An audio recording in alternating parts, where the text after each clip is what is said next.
Hi guys, welcome back to my channel, keeping my life in order. Today is a very special video for me today, you guys. As you can see, I am in my office.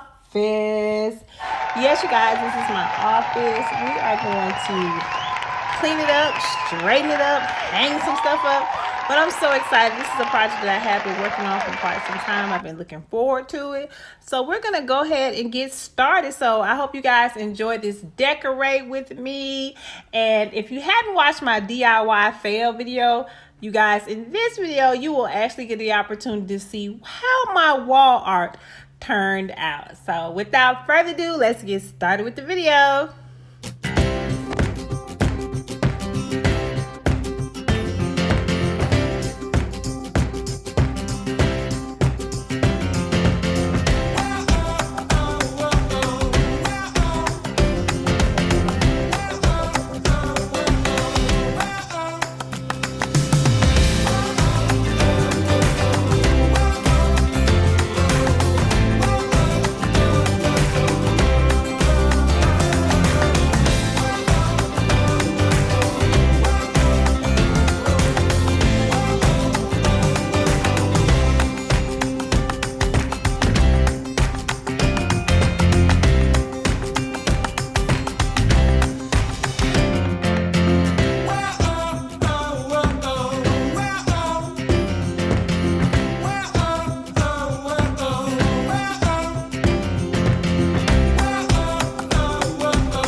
right, you guys, this is the final result. I am super duper excited. I'm very grateful. I love the way everything turned out. It looks so nice in here. And you guys, I have been collecting these items probably about 3 months now, so it's been a long time coming. And this picture right here to the right, you guys, this is the DIY picture. I'm so excited about it. It's very different, but that's how it came out. So if you did get a chance to watch my DIY fail wall art, that is the picture, how it came out. And the picture to the right, I've been had that picture for a few years now. So I decided to go with the color choices of red, white, and black, because that's always kind of like been my theme colors for my brand. I like red because it's a powerful, vibrant color. And you know, I just love white. I have to have a hint of white in almost every decoration, every room that I decorate. But I really like it. It's very nice. I'm gonna do my very best to list the actual stores or websites that I got a lot of these items from, but I promise you guys, like I said, I've been collecting these items for about 3 months or so, and they all came from different places. So I hope you guys liked the video. I hope you enjoyed it. I hope this gave you some kind of inspiration. And like I said, this is just the beginning of it. I haven't, you know, done a whole lot to this space, but for starters, I think they looks really, really nice. Comment below, let me know what you think. What suggestions do you have? You know, eventually I am going to get me a real desk, but right now this is so suitable for me. I'm happy. So I thank you guys for watching the video, and I will see you guys in the next one. Bye, you guys.